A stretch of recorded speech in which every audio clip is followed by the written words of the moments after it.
Ćao dragi ljudi, dobrodošli na moj najnoviji YouTube video. Kao što vidite, ja sam se danas pravo sredio za vas. Eto, kontam se, hajde, ako me već ljudi gledaju, pa da me fino gledaju makar. Pa nije baš tako, zašto sam ovako obučen, konto sam, vratio sam se sa posla 15 do 7, što je dobro. I evo, da vam pokažem zapravo kako se vraćam s posla u 15 do 7 i da vam malo dočaram onu, kako bi se reklo, staru balkansku izreku: na zapadu ti je sve radno odijelo i pidžama. Znači ljudi, ono što vam mogu reći, tako je. Evo, odlučio sam se da napravim ovaj video kako bi malo popričao s vama na temu života na zapadu, života u Njemačkoj, života u dijaspori i šta bi bilo, hajde da kažem, najslikovitije nego da me vidite u radnom odijelu. Eto. Kakav je to zapravo život u Njemačkoj? Evo par okvirnih podataka i informacija. Zapravo da ovako počne. Ljudi, ja se ne žalim u ovaj video. Stvarno, nemojte ovo nimalo shvatiti kao neko žaljenje. Hvala Bogu, stvarno, dobro mi je, uvijek može bolje. Sve u životu može bolje, pa tako na kraju krajeva i život u Njemačkoj na zapadu, ali treba se raditi na tome. Međutim, hoću ovim videom da pokažem neke osnovne razlike između života u Bosni i Hercegovini, to je taj neki primjer iz kojeg mogu da crpim iskustva, i života u Njemačkoj. Koja je to osnovna razlika? Pa, osnovna razlika je ta što vi ovdje, evo, ko što sam ja jutros probudio se u 15 do 7, dok sam se spremio, popio kafu i tako dalje, već sam negdje u 8:20 do pola 9 bio na radnom mjestu. Naravno, tu računam još pola sata vožnje koji imam autom, ali tu je dobro.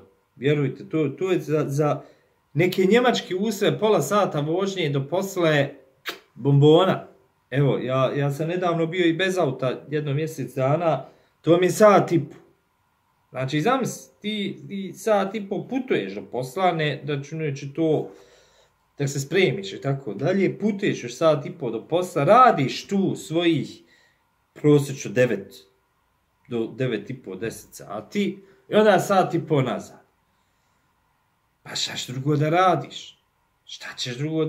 Tako da, eto, to vam je u suštini ukratko te neki osnovni okvir. Vi na zapadu, vi ćete raditi, vi ćete isto tako zaraditi, imat ćete dobar život, ali taj dobar život ćete imati, ajde da kažem, u pogledu da ćete uživati vikendom. Znači da imate taj neki vikend gdje možete da odmorite, gdje možete negdje da odete, da prošetate, da odete u shopping, da kupite. Sad to su ovdje, ajde da kažem, gradovi i ove šetačke zone subotom krcate, pune. Hajde ti iđe nekad, evo, četvrtkom u 3-4 sat, ma niđe žive duši. Ali majke, znači nigdje žive duši. Tako da, to je to. Nedeljom, eto, možete da odmorite kući i tako da, ali ako imate nekakve poslove, evo, mislim, neće da se žali na svoje poslove, ali boga mi stresan, je? Onda vi jedva čekate da prespavate pola subote i da malo odmorite mozak, onda dolazi nedelja, gdje vas već glava boli, jer sutra znate šta vas sve čeka. Zapravo ne boli vas glava zato što aktivno razmišljate o tome šta morate prilikom da uradite. Znači, ja sam mogu govoriti iz tog nekog svog iskustva, iz te neke svoje branše, a ta branša je zapravo pravo, administrativne usluge i tako dalje. I to vam je zapravo to. Znači, vi živite na zapadu da bi uživali vikendom. Zapravo radite da bi živjeli i uživali vikendom. Ono što je eventualno drugačije u pogledu boljeg života je to da su vam vjerovatno ovdje djeca malo bolje pripažena. Da se tako izrazi, malo bolje pripažena u školama, da im je taj to neko socijalno okruženje sigurnije. Mada, evo i ovo ću vam reći, i to zavisi gdje živite, u kojem ste naselju. Jeste li sad u nekom naselju gdje moram stvarno ovako reći, gdje ima mnogo stranaca, tu su vaša djeca relativno u nekoj opasnosti da skliznu, evo da ovako kažem, da skliznu u tu neku šinu gastarbeitera. I kad kažem da skliznu u tu šinu gastarbeitera, onda znači oni prate to što njihovi vršnjaci rade i kroz to će oni raditi ove možda i ne najbolje poslove. I to je po meni jedan od najvećih nedostataka posebno Njemačke. Evo, da se mi razumijemo, ja ne kritikujem Njemačku. U Njemačkoj kada čovjek se maksimalno trudi, on može doći do rezultate. Ja sam čisti dokaz Boga. Znači, ja jesam i odrastao jedno vrijeme ovdje, pa se vratio u Bosnu i Hercegovinu dugo vremena, pa eto, došao kroz neki studij u Njemačku i hajde korak po korak, radiš jedan posao, drugi, treći, četvrti, pa malo i eto dođeš do ovoga, do čega sam sad došao. Može se, ali ono što sam svjestan, i to i vi svi koji razmišljate o tome da odete u Njemačku, da nađete posao ovdje, tako, vi morate da budete svjesni, da svi morate 3 puta više dokazati nego bilo koji Njemac, da vi morate mnogo upornije da radite, da morate mnogo više preko vremena da radite, da biste vi bili, hajde da kažem, zadovoljavajući da ostanete u tom nekom okviru. Znači, to je makar moje iskustvo. Ja stvarno, morao sam se više dokazati od mnogih ljudi. I mogu vam reći da je bilo i nekih momenata, eto, u nekim prošlim pozicijama i radnim mjestima, gdje otvoreno sam vidio tu neku diskriminaciju. Ali šta ćeš? Šta da radiš? Ti si sad u toj poziciji, u suštini ovisiš o tom poslu. I šta? Ništa. Znači, i to vam je savjet. Ako se odlučite da idete, morate se naučiti da gutate neke stvari. Ako vi dođete ovdje, pa sad očekujete 1/1 jednak status sa nekim Njemcem koji ovdje apsolvirao ovo školovanje, sve teško. Naravno, još jedno napominjem, uvijek ima izuzetak. Uvijek ima toliko ljudi, posebno naši ljudi, a i to je posebna tema, jer su naši ljudi sa prostora ex-Jugoslavije mnogo bolje integrisani od drugi, ali nećemo o tome, malo nas drugačije gledaju nego što sad gledaju ljudi iz nekakvih drugih zemalja, da malo bolje smo položaju, ali i dalje nismo ovdje. Mi smo tu negdje. Ako su ostali ovdje, mi smo ovdje negdje, ali zna se ko ovdje. Nekome je to normalno. Meni primjera radi je normalno da neko se mora integrisati u društvu i koji dolazi, naučiti jezik, raditi, plaćati porez i tako dalje. A ako to već radi, onda treba da bude ovo. Jer ja plaćam jednak porez kao neko drugi. I neko kad mi kaže ti si došao u njegovu državu, ja jesam došao u njegovu državu. I ja radim u njegovoj državi. Ali ja isto tako radim za njegovu državu. I to se ne smije zaboraviti. Znači, kogod je ovdje, nije na milost ovdje, na neku maksimalnu milost, pa eto mi tebe volimo, zato smo te dali posao. Ne. Mi tebe trebamo, zato smo te dali posao. I to je generalno, ajde da kažem, ali mora se naviknuti da te neke stvari ne funkcionišu baš kako bi kako bi, eto, brate, čovjek očekivao. Znači, život na zapadu, posebno u Njemačkoj, je mnogo rada i eto, moja zaručnica Hana je, koja je rođena u Njemačkoj i koja cijeli svoj život, tako da kažem, provela u Njemačkoj i bukvalno u Bosni i Crnoj Gori bila ono za godišnji odmor. I to ne svake godine, nego ono povremeno.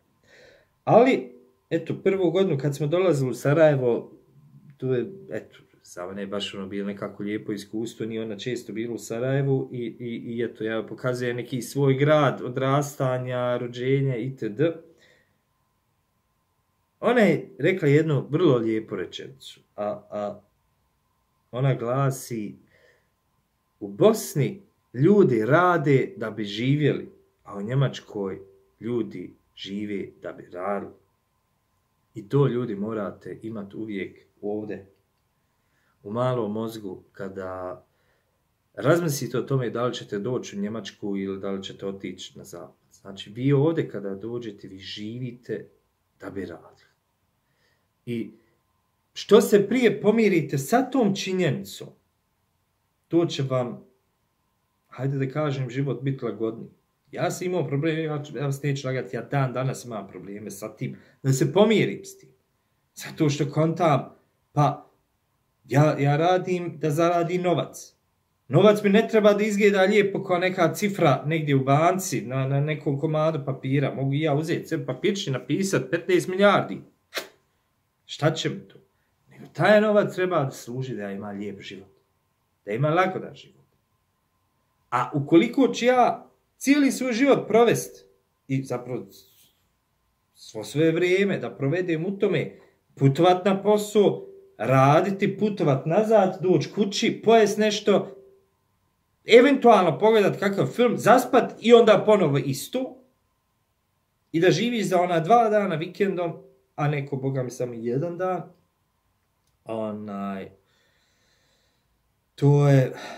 to meni makar ne odgovara. Eto, tako da ja se još borim sa tim.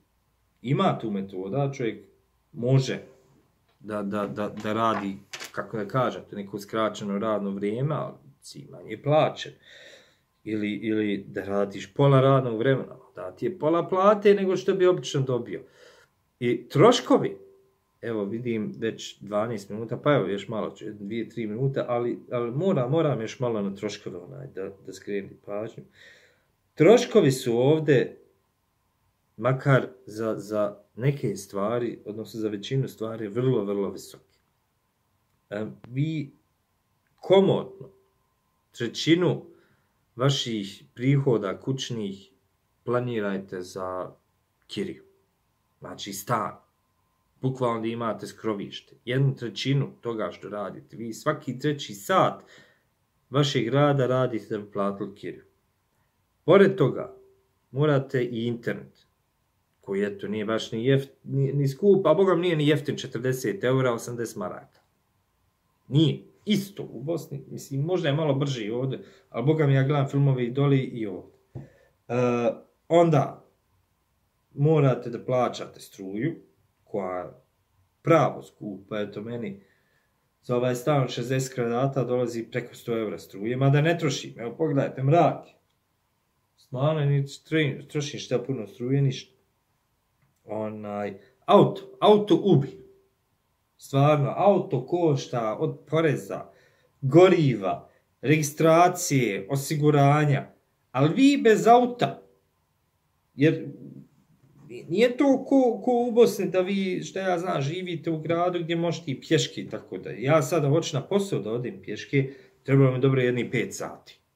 Znači, bez auta nemate nigdje, auto ti treba. I ako hoće javnim prevozom, ja rekao sam, eto, sat i po javnim prevozom. Meni treba javnim prevozom do grada. Ja živim pod navodnim znacima u Frankfurtu, ali je to neko mjesto malo pored Frankfurta. Zašto? Zato što se kirija u Frankfurtu nenormalno.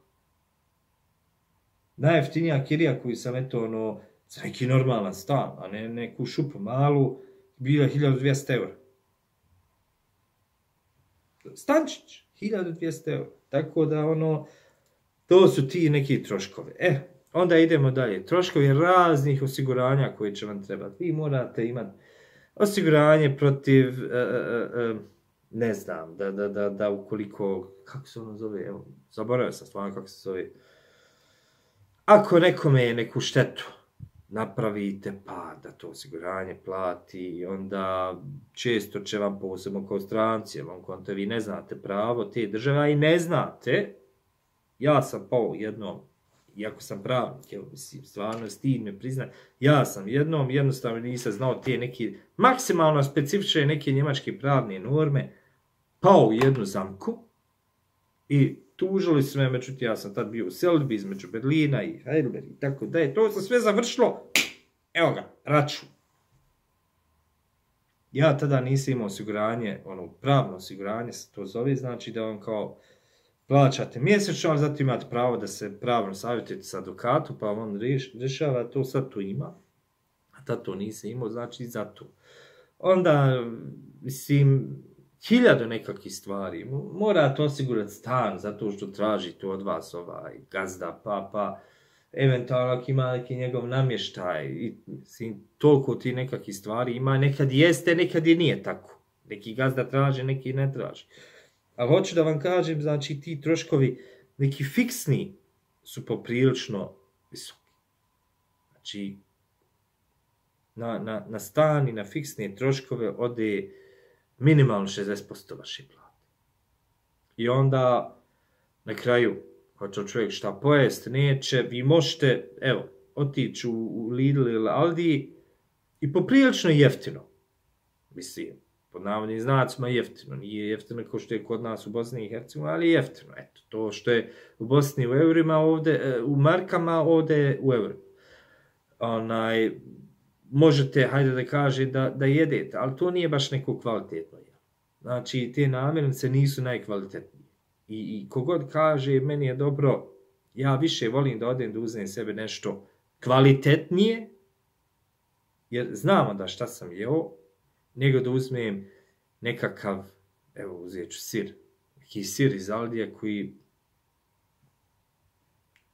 to nema ukus na sir, to je nešto što žvačeš, to je to. Pa radije ću dati 5 eura za ti 100 grama sira, ali onda znam da je to sir, onda ima to ukus.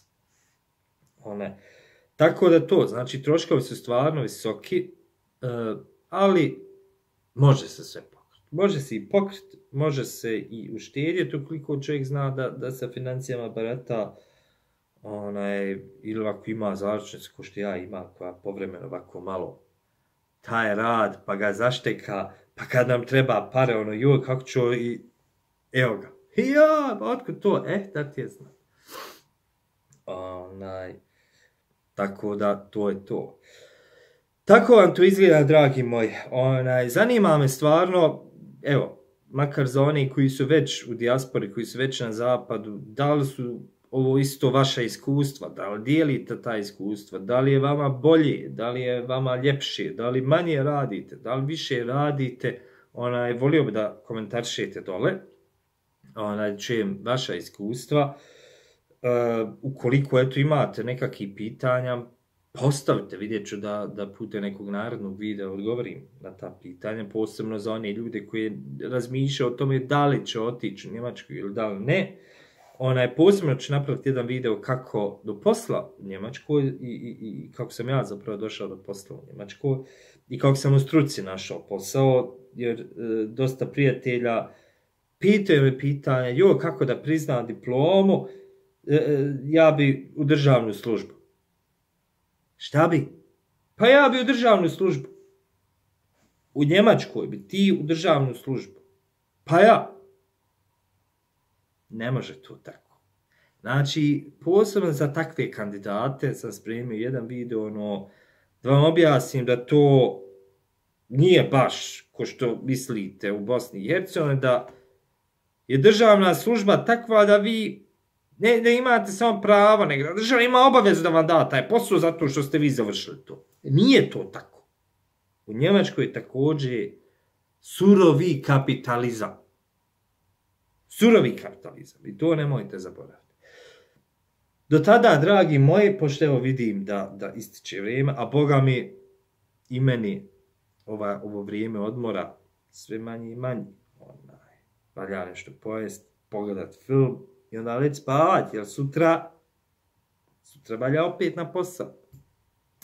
Želim vam ugodan dan, ugodna večer i subscribe-ajte se, zapravo pretplatite se, pratite me, postavite pitanja, komentaršite i podijelite ovaj video, posebno za one koji razmišljaju da odu na zapad, da vide pa okvirno kako je to. Još jedno napominjem, pričam za svoju struku i za svoju oblast. Ja ne znam da li u drugim oblastima možda drugačije. Možda IT-ovci rade 3 sata dnevno.